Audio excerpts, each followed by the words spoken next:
Hello everybody, this is Steve here and welcome to GopherHaul. If you haven't started your business yet, what are you waiting for? If you don't start your business this year, you'll be at least 1 year older when you do. So get started today. Alright, in today's episode, as always, I just have a ton of things to talk about. If you haven't been on the Gopher Forum at gopherforum.com, get on there. Read as much as you can. Get on my blog at lawnchat.com. There's just a ton of content on there, and if you miss out on a day, you're just missing out on a lot of information. So there's two topics I want to cover today. First off is whether or not you need to use signed contracts or you can use verbal agreements when you're doing your lawn care, especially with realtors or anybody that's using or selling foreclosed properties. And the second thing I want to talk about is Easter. Here we are at Easter. How are you going to use Easter to help promote your lawn care business? So let's get started and let's jump into these topics.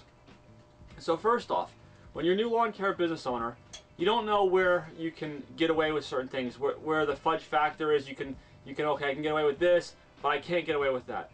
Can you use a lawn care contract, a verbal agreement on some jobs, or do you have to get a lawn care contract that's signed? So these are tough questions, and one of our forum members wrote in, and I want to read you this because I think this is a really great question, and I think it's going to apply to a lot of new lawn care business owners, especially when the economy's down and people are trying to sell these houses and trying to spruce them up and buying foreclosed properties and all this other stuff. Well, there's a lot of potential problems that can go on, and don't get caught in these things. So Dean wrote us and he said, here's the situation. He posted an ad on Craigslist to perform lawn care for any realtors who had vacant homes that needed lawn care. And he was contacted by one that wanted mowing, seeding, fertilizing, and a whole bunch of other stuff. The job was for 2 homes. So both were on the same street, so they were close, and he wanted to get this job. He came up with a price for labor, and he got prices for materials. And he was told to go ahead with the job. The problem is he had no address to send the bill. Now, that should give you a warning sign popping up immediately. And another problem is he had not met anybody in person yet about the job. So that was problem number 2. So what he did was he called back the realtor on the phone number that he had, and he said, I'd like to get an address to send you the bill when I do the job. And the person on the other line said, that job's for another realtor or something to that effect, and we'll get back to you. So all these things are starting to be warning signs of problems to come. At the point that he posted this message on the forum, he had not heard from anybody yet about the job. He was looking to spend $400 out of his own pocket for materials to do the work, and he thinks there should be some type of meeting and signing of a contract to ensure that he was covered and paid for his work. Without any meeting or any signed contract, he has no recourse to really to find someone, track him down, and get himself paid for all the money that he laid out for this job. So what he wanted to know from everybody is, was he doing the right thing? Should he require to meet the client in person? Should he require that they sign a contract? Should he even require that they prepay some of the materials or even the entire job before he actually does the job? And we had a lot of great responses, and I want to get to these things. One of our forum members said that you're correct. I think you have plenty of reason to be concerned. I will not perform any work until you have laid eyes on the lawn care customer, and especially in this type of a strange case, until you have a signed contract in hand. I think I would make sure the contract included specifically who's responsible for payment. Then I would make sure that the person signing the contract also prints his name, and I would probably have a spot for him to print and sign his name, rather than just have it signed, so you know exactly who this person is. He also said he thinks he would start out with drawing up a contract and then calling him to ask for a place to meet, or whoever is authorizing the work. Make sure it's clear during your conversation on the phone that no materials will be ordered and no work will be done until a contract is signed. Maybe even ask for some money up front to purchase the materials. This would ensure that they're willing to go through with the deal. That's a really good sign. If they're willing to put up some money to pay for the materials up front, they're probably going to wind up paying you at the end after you finish the job. But if they're not going to put any money up front, they're probably doing some funny business, and you got to watch out for that. Another one of our members jumped in and said, we had this problem in the past with realtors and owners who are actively selling or managing foreclosed properties. We only do prepayments now with signed agreements for these type of customers. And he said here, we either meet with them for signing or mail them an agreement. As long as they can provide guaranteed payment in full or a good faith deposit in cash, check, money order, or PayPal, they'll do the work. Otherwise, they won't do the work because there's too much shenanigans going on right now with all the foreclosures. With renters, he says, he asks them to provide their driver's license number on the agreement in the event of default payments. So that's something else to consider as well.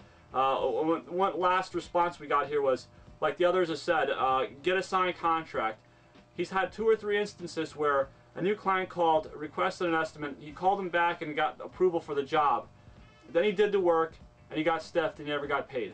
He said the person that called up used a prepaid cell phone and a bogus billing address. So he never got paid for these jobs. So these are big things to consider when you're doing work. So keep this in mind, and I hope this helps you out. If you want to get into this discussion, get onto the forum, read it on the blog at lawnchat.com, and you can jump into the forum and ask your questions as well.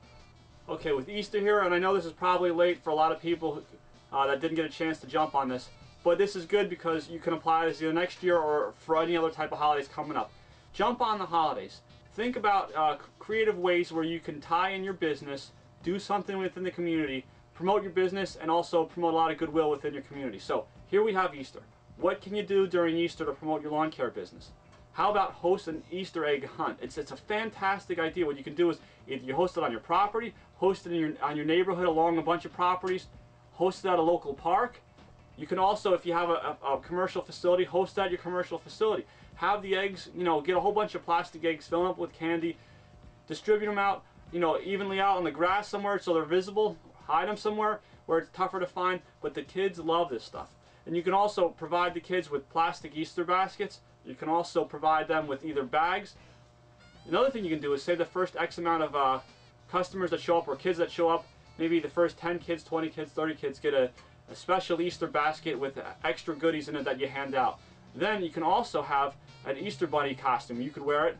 You could have the kids have their picture taken with the Easter bunny. You sit there in a chair, you have a camera set up, the kids on your lap, you take the picture of them, or the parents take a picture of them, and you put all these pictures up on your website.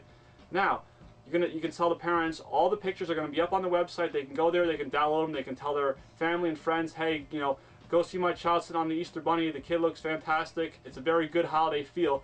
Then they're going to go to your website and they're going to download these pictures. But when they go to your website, not only will they see all the different pictures you have up there, but you'll also be promoting an Easter holiday promotional event for your lawn care business. Contact your lawn care business by X date or whatever, and you'll save X% on your first lawn care job, or you'll get a free soil test, or any of these things. You just take advantage of the season. Promote something, make sure it's like time dependent where they have to contact you within a few weeks or whatever like that, and you're going to get a lot more clients signing up. Just marketing your lawn care business just by putting out a flyer, that's fine and all, but it's not as exciting as when you promote an event. So what you can do is you create flyers, you create door hangers, postcards, whatever you want to do, stuff like that. Where maybe on one side it promotes the upcoming Easter egg hunt. It says, hey, where is it, when is it, how to get there, what's going to happen, all this different stuff. Promote that the Easter bunny is going to be there. Promote the free pictures. Promote the free candy. All the parents are going to show up. And you don't want to necessarily do this on Easter. You want to do this maybe the day before, maybe even the weekend before. But you're going to get all these local parents showing up with all the kids. They're going to get a chance to meet you. They're going to say, hey, you're a great guy. And hey, I want you to cut my lawn and I want you to service my property. So you hand out these door hangers, you hand out these flyers or whatever in your neighborhood, put them up at the store. Contact your local newspaper. Say, here's an event that's going on. Take pictures of the event afterwards. Send out a press release and show the pictures of the kids. Say local Easter egg hunt that was promoted by you, John Smith, however you want to do it. John's Lawn Care promoted this thing. And get your name out there, get your pictures out there, and you're just going to get a lot more awareness of your lawn care business. Remember, try to take an event and promote it and also wrap your lawn care business around it. Just promoting your lawn care business by itself is not as exciting and won't get the message out. People aren't going to save these flyers, but if it has an event, they'll put it up on their refrigerator and they'll hold on to it for a while. And on the back, oh look, there's a coupon for lawn care service. So take advantage of these things. So I hope this helps you out, and until the next time we meet, always remember to dream it, build it, go for it. And ultimately, this show wouldn't be possible if it wasn't for Gopher software. So if you get a chance, and you're a lawn care business operator, you need software to run your business, even if you're just starting. The Gopher software is very inexpensive, and what it's going to do is it's going to allow you to get everything organized. It's going to allow you to get all your bills organized, all your schedule organized. You're going to be able to print out daily worksheets. You're going to be able to print out invoices when you need them. It works with the Palm software. It also has a barcode reader so you can scan in when jobs are completed or if invoices are paid. And one of the biggest mistakes you see a lot of lawn care businesses make is that they don't keep track of how much people owe them, they don't get their invoices out on time, or they mess up their schedules. So this also can track your chemical applications, your employee times, and it can also track your equipment preventive maintenance repair schedules. So if you get a chance, get on gophersoftware.com, download the free trial version, try it out for 30 days, and until the next time we see you, Always remember to dream it, build it, go for it.